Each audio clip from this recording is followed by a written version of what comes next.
1984. By George Orwell. If you are returning to the Classic Masterworks channel, welcome back. If you are new, please don't forget to like and subscribe and hit the bell notification so that you will be made aware of our latest content. And now, on with the story. Part 1. Chapter 7. If there is hope, wrote Winston, it lies in the proles. If there was hope, it must lie in the proles, because only there in those swarming disregarded masses, 85% of the population of Oceania, could the force to destroy the party ever be generated. The party could not be overthrown from within. Its enemies, if it had any enemies, had no way of coming together or even of identifying one another. Even if the legendary brotherhood existed, as just possibly it might, it was inconceivable that its members could ever assemble in larger numbers than twos and threes.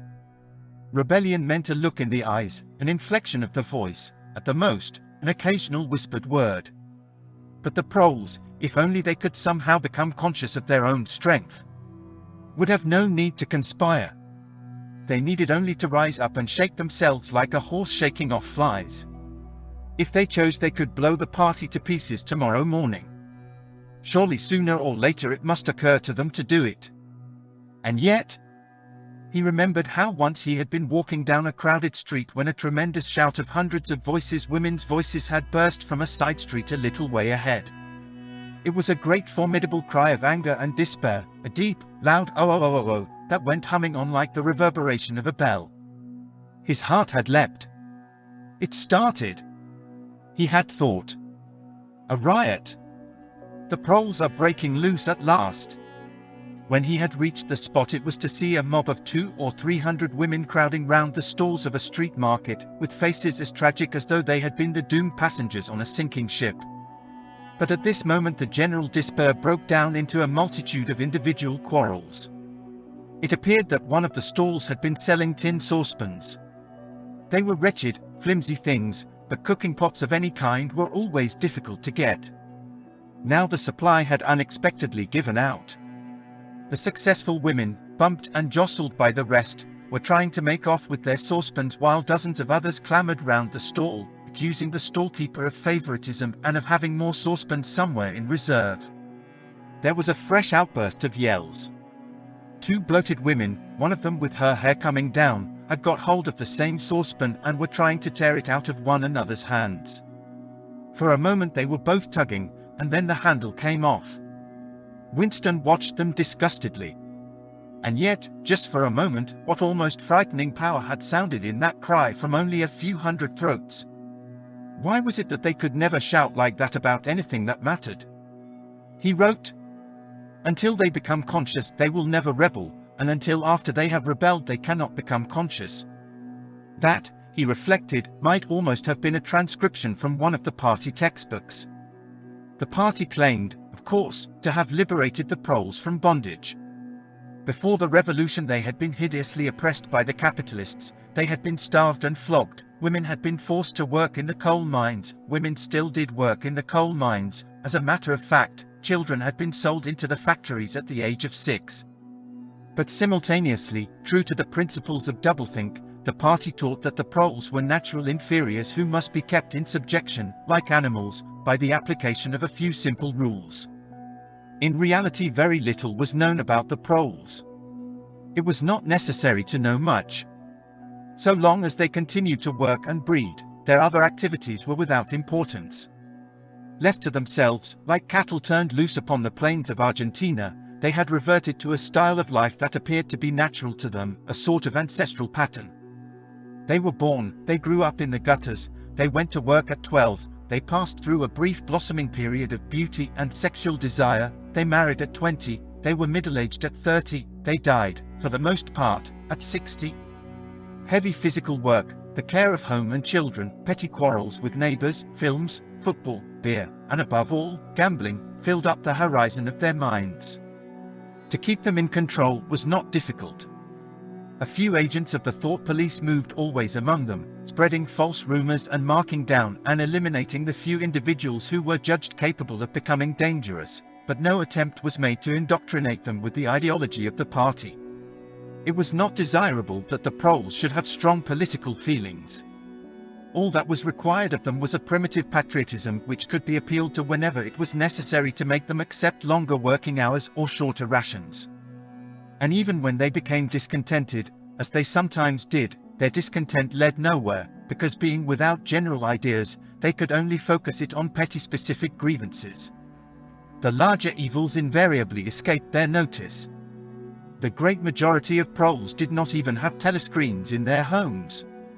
Even the civil police interfered with them very little. There was a vast amount of criminality in London, a whole world within a world of thieves, bandits, prostitutes, drug peddlers, and racketeers of every description, but since it all happened among the proles themselves, it was of no importance. In all questions of morals they were allowed to follow their ancestral code. The sexual puritanism of the party was not imposed upon them. Promiscuity went unpunished, divorce was permitted. For that matter, even religious worship would have been permitted if the proles had shown any sign of needing or wanting it. They were beneath suspicion. As the party slogan put it, proles and animals are free. Winston reached down and cautiously scratched his varicose ulcer. It had begun itching again. The thing you invariably came back to was the impossibility of knowing what life before the revolution had really been like. He took out of the drawer a copy of a children's history textbook which he had borrowed from Mrs. Parsons, and began copying a passage into the diary. In the old days, it ran, before the glorious revolution, London was not the beautiful city that we know today. It was a dark, dirty, miserable place where hardly anybody had enough to eat and where hundreds and thousands of poor people had no boots on their feet and not even a roof to sleep under. Children no older than you had to work 12 hours a day for cruel masters who flogged them with whips if they worked too slowly and fed them on nothing but stale bread crusts and water. But in among all this terrible poverty there were just a few great big beautiful houses that were lived in by rich men who had as many as 30 servants to look after them. These rich men were called capitalists. They were fat, ugly men with wicked faces, like the one in the picture on the opposite page. You can see that he is dressed in a long black coat which was called a frock coat, and a queer, shiny hat shaped like a stovepipe, which was called a top hat. This was the uniform of the capitalists, and no one else was allowed to wear it. The capitalists owned everything in the world, and everyone else was their slave. They owned all the land, all the houses, all the factories, and all the money. If anyone disobeyed them they could throw them into prison, or they could take his job away and starve him to death. When any ordinary person spoke to a capitalist he had to cringe and bow to him, and take off his cap and address him as Sir. The chief of all the capitalists was called the king, but he knew the rest of the catalogue. There would be mention of the bishops in their lawn sleeves, the judges in their ermine robes, the pillory, the stocks, the treadmill, the cat o' nine tails, the Lord Mayor's banquet, and the practice of kissing the Pope's toe. There was also something called the jus primi noctis, which would probably not be mentioned in a textbook for children. It was the law by which every capitalist had the right to sleep with any woman working in one of his factories. How could you tell how much of it was lies? It might be true that the average human being was better off now than he had been before the revolution. The only evidence to the contrary was the mute protest in your own bones, the instinctive feeling that the conditions you lived in were intolerable and that at some other time they must have been different. It struck him that the truly characteristic thing about modern life was not its cruelty and insecurity, but simply its bareness, its dinginess, its listlessness. Life, if you looked about you, bore no resemblance not only to the lies that streamed out of the telescreens, but even to the ideals that the party was trying to achieve. Great areas of it, even for a party member, were neutral and non-political, a matter of slogging through dreary jobs, fighting for a place on the tube, darning a worn-out sock, cadging a saccharine tablet, saving a cigarette end.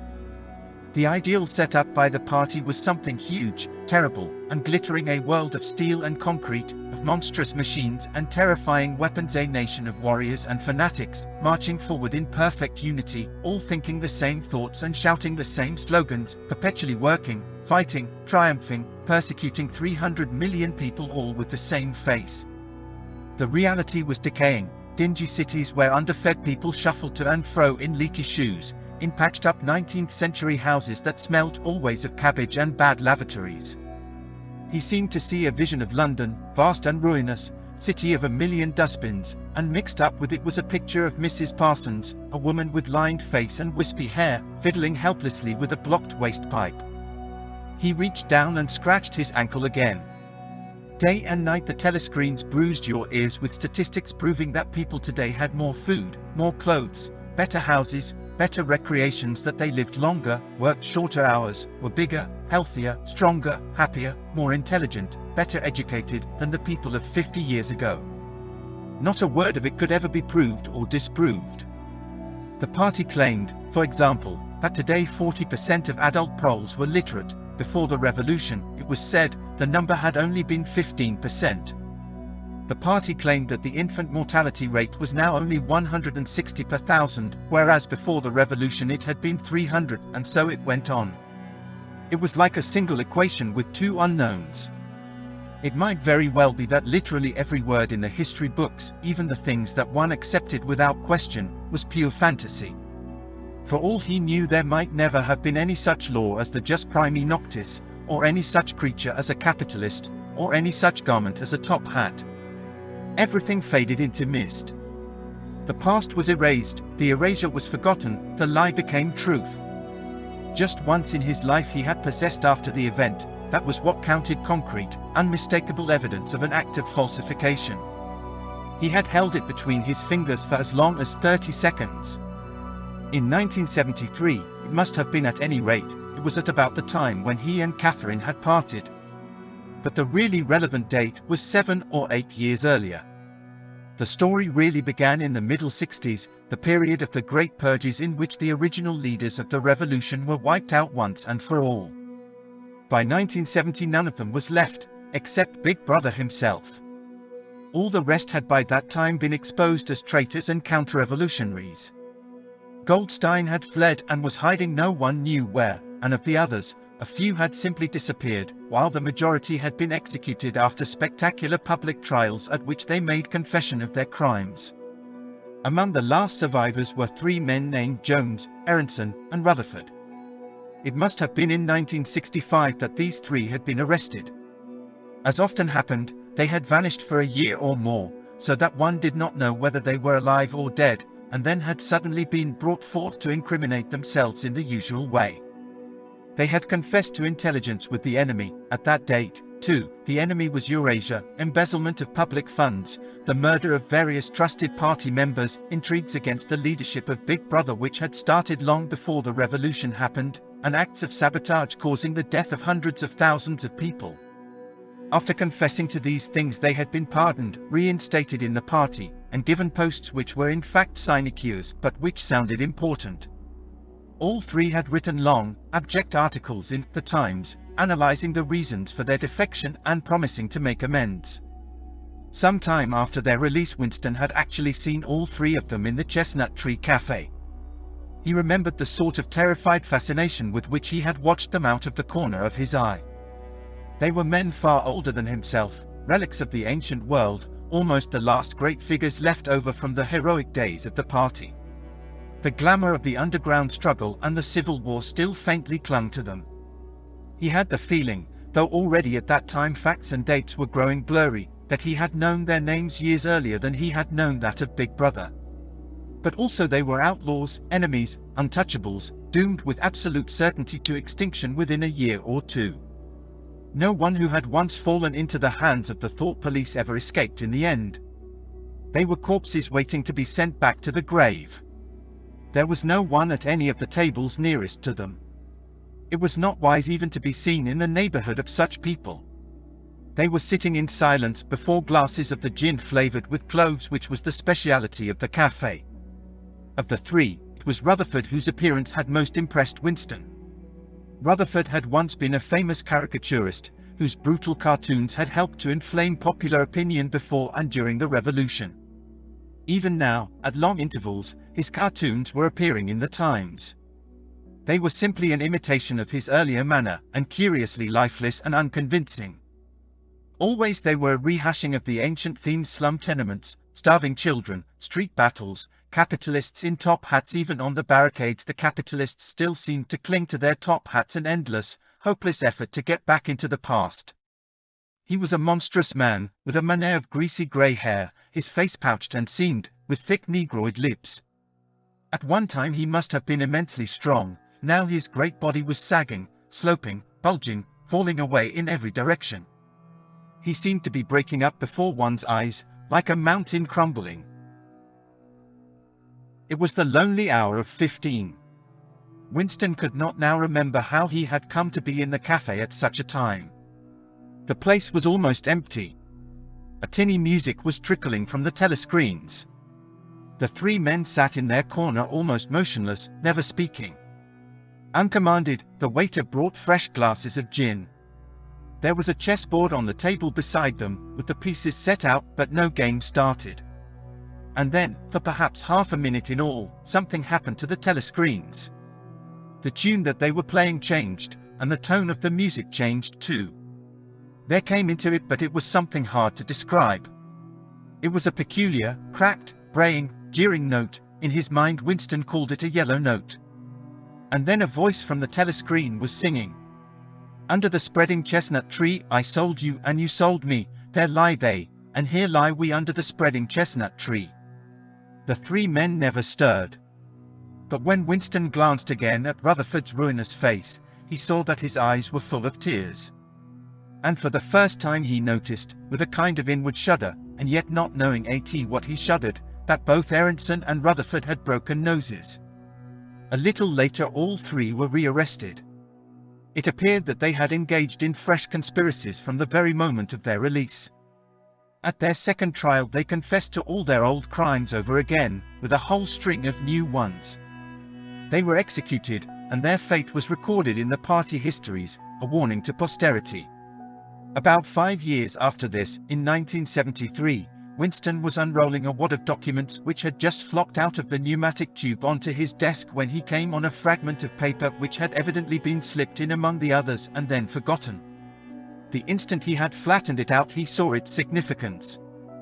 It was a half-page torn out of the Times of about 10 years earlier, the top half of the page, so that it included the date, and it contained a photograph of the delegates at some party function in New York. Prominent in the middle of the group were Jones, Aronson, and Rutherford. There was no mistaking them. In any case their names were in the caption at the bottom. The point was that at both trials all three men had confessed that on that day they had been on Eurasian soil. They had flown from a secret airfield in Canada to a rendezvous somewhere in Siberia, and had conferred with members of the Eurasian General Staff, to whom they had betrayed important military secrets. The date had stuck in Winston's memory because it chanced to be Midsummer Day, but the whole story must be on record in countless other places as well. There was only one possible conclusion: the confessions were lies. Of course, this was not in itself a discovery. Even at that time Winston had not imagined that the people who were wiped out in the purges had actually committed the crimes that they were accused of. But this was concrete evidence. It was a fragment of the abolished past, like a fossil bone which turns up in the wrong stratum and destroys a geological theory. It was enough to blow the party to atoms, if in some way it could have been published to the world and its significance made known.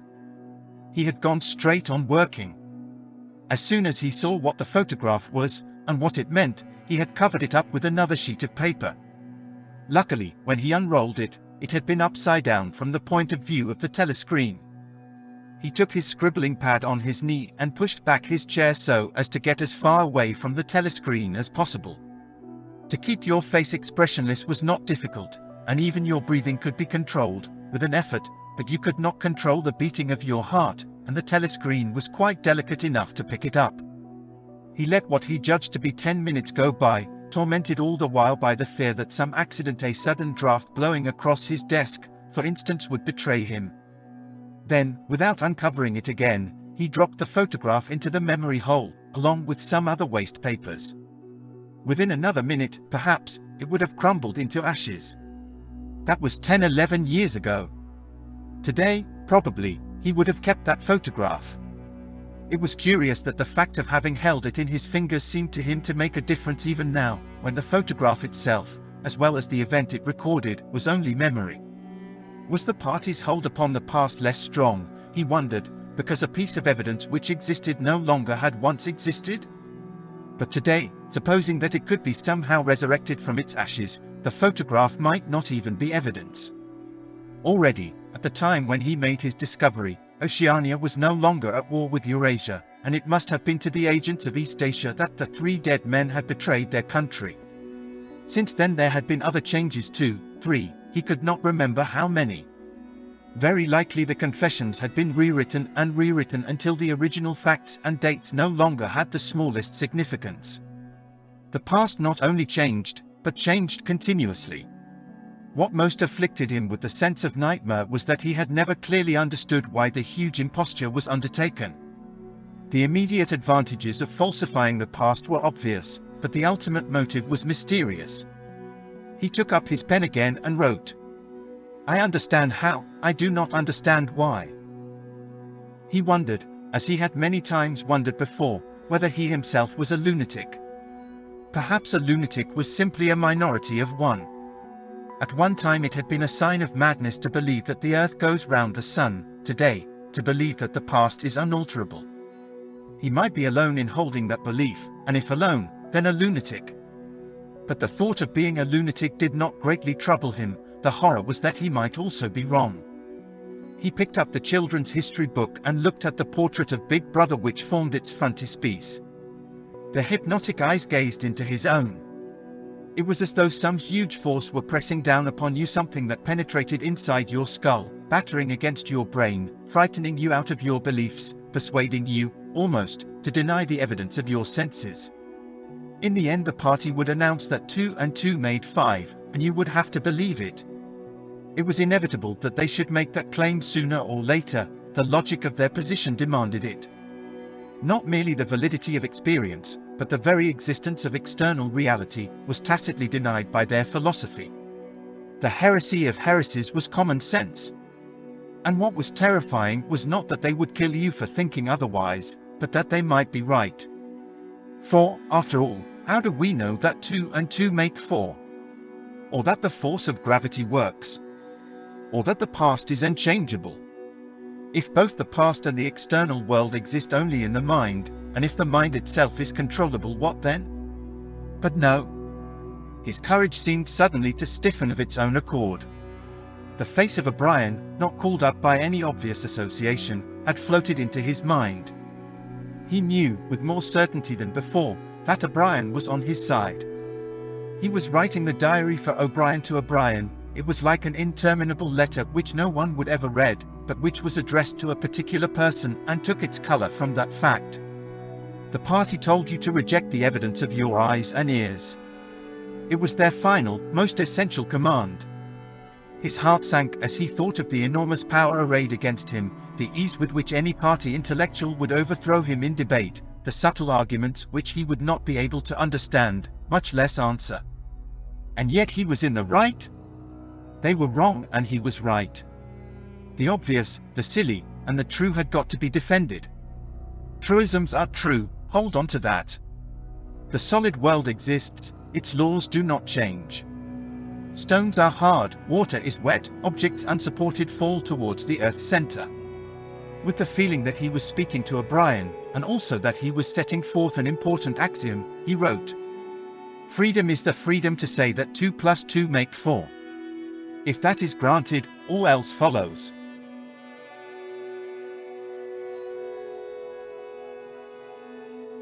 Thank you for watching. If you are returning to the Classic Masterworks channel, welcome back. If you are new, please don't forget to like and subscribe and hit the bell notification so that you will be made aware of our latest content.